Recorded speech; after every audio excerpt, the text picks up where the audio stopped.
ഞങ്ങളുടെ സ്കൂളിൽ ഡ്രോയിങ് ടീച്ചറായി ജോലി ചെയ്യുന്ന അശ്വതി ടീച്ചർ ഇപ്പോൾ നമ്മോടൊപ്പം ഉണ്ട്. അശ്വതി ടീച്ചർക്ക് ഈ വേദിയിലേക്ക് ഹാർദമായ സ്വാഗതം.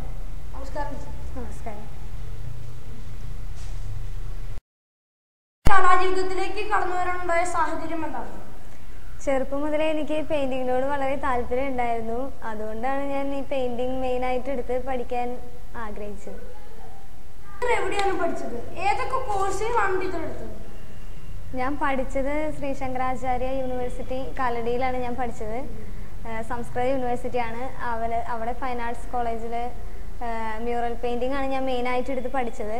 മ്യൂറൽ പെയിന്റിങ്ങിൽ തന്നെ പെയിന്റിങ്ങും മ്യൂറൽ പെയിന്റിങ്ങും 2 സെക്ഷൻ ഉണ്ട്. അതിൽ മ്യൂറൽ പെയിന്റിംഗ് ആണ് ഞാൻ സ്പെഷ്യലൈസ് ചെയ്തിരിക്കുന്നത്.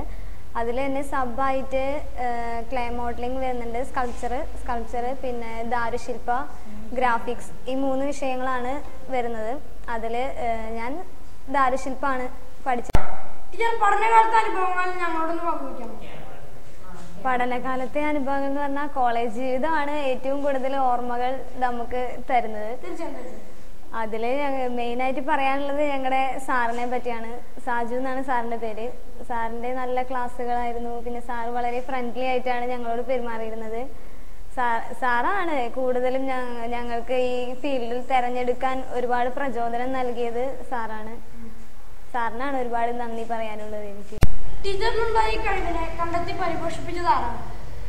എൻ്റെ അച്ഛനും അമ്മയാണ് എൻ്റെ ഈ കഴിവ് കണ്ടെത്തി എനിക്ക് വേണ്ട പ്രചോദനങ്ങൾ നൽകിയത്. പിന്നെ എൻ്റെ അധ്യാപകർ എന്നെ വളരെയധികം സപ്പോർട്ട് ചെയ്തിട്ടുണ്ട് ഈ ഫീൽഡ് തിരഞ്ഞെടുക്കാൻ വേണ്ടിയിട്ട്.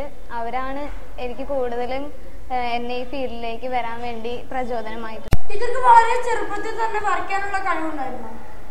ചെറുപ്പത്തിൽ എനിക്ക് പെയിന്റിങ്ങിനോട് താല്പര്യം ഉണ്ടായിരുന്നു.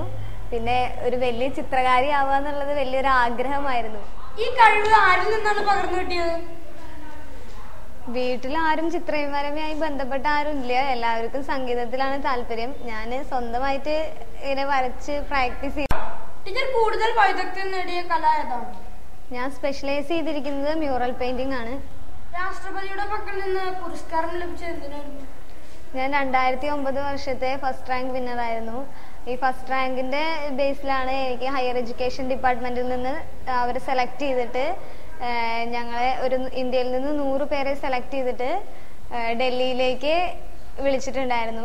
ജനുവരി 26 നടക്കുന്ന റിപ്പബ്ലിക് ഡേ പരേഡിൽ പങ്കെടുക്കാനും പിന്നെ 3 ദിവസം ഹയർ എഡ്യൂക്കേഷൻ ഡിപ്പാർട്ട്മെന്റിന്റെ വക അവിടെ പ്രധാനപ്പെട്ട സ്ഥലങ്ങളൊക്കെ കാണിച്ചു തരാനും അങ്ങനെ ഒരു ചെറിയ പരിപാടിയായിട്ടാണ് ഞങ്ങളെ വിളിച്ചിട്ടുണ്ടായിരുന്നത്. ഉയർന്ന പഠനത്തിന് താല്പര്യമുണ്ടോ?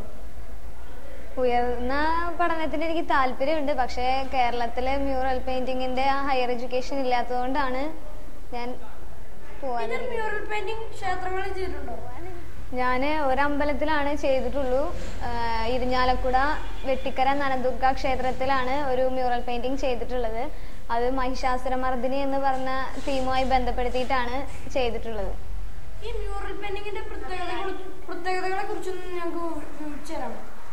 മ്യൂറൽ പെയിന്റിംഗ് എന്ന് പറയുന്നത് ക്ഷേത്രങ്ങളിലാണ് കൂടുതലായിട്ടും കണ്ടിട്ട് വരുന്നത്. മ്യൂറൽ പെയിന്റിങ്ങിൽ കൂടുതലും ഉപയോഗിച്ച് വരുന്നത് ലൈൻസ് വെച്ചിട്ടുള്ള വരകളാണ് കൂടുതലും ചെയ്തു വരുന്നത്. അതിൽ തന്നെ കളറുകൾക്ക് വളരെയധികം പ്രത്യേകതയുണ്ട്. കളറുകൾ ഉപയോഗിക്കുന്നത് നമ്മുടെ പ്രകൃതിയിൽ നിന്നുള്ള മണ്ണും ഇലകളും വെച്ചിട്ടുള്ള കളറുകൾ വെച്ചിട്ടാണ് നമ്മൾ ചിത്രങ്ങൾ വരച്ചുകൊണ്ടിരിക്കുന്നത്. പിന്നെ അതിലെ ഫിഗറുകൾ കൂടുതലായിട്ടും ദൈവങ്ങളുടെയും ദേവന്മാരുടെയാണ് കൂടുതലായിട്ടും നമ്മൾ മ്യൂറൽ പെയിന്റിങ്ങിൽ വരയ്ക്കുന്നത്. പഠിക്കാൻ ആഗ്രഹിക്കുന്ന കുട്ടികളോട് ടീച്ചർക്ക് എന്താണ് പറയാനുള്ളത്? കുട്ടികളോട് എനിക്ക് പറയാനുള്ളത് ഏറ്റവും കൂടുതൽ ചിത്രകല പഠിക്കുന്നതിന് ഏറ്റവും ആവശ്യം ക്ഷമയാണ്. ക്ഷമയും താല്പര്യവും ഉണ്ടെങ്കിൽ നമുക്ക് പഠിക്കാവുന്ന ഒരു സബ്ജക്റ്റാണ് ഈ ചിത്രകല എന്നുള്ളത്. നമുക്ക് കാണാൻ പോകുന്നത് ഒഡീസി എന്ന് പറഞ്ഞാൽ ഹോമറിന്റെ ഒഡീസിയിലെ ഒരു രംഗമാണ്.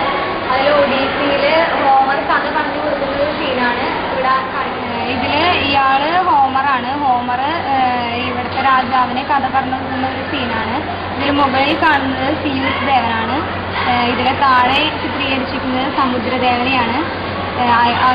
ഹോമർ കഥ പറഞ്ഞു കൊടുക്കുന്ന ഒരു രംഗമാണ് ഇതിൽ കാണിച്ചിരിക്കുന്നത്. ഇതിൽ കാണുന്നത് ധന്വന്തരി മൂർത്തിയാണ്. ആയുർവേദത്തിന്റെ ദൈവമായി പറയുന്ന ധന്വന്തരി മൂർത്തിയാണ് ഇതിൽ മ്യൂറലിൽ ചിത്രീകരിച്ചിരിക്കുന്നത്. ഇതില് ധന്വന്തരിയുടെ കളർ രാജേശ്വരിയുടെ ചിത്രമാണ്. ഇത് ദേവതയാണ്.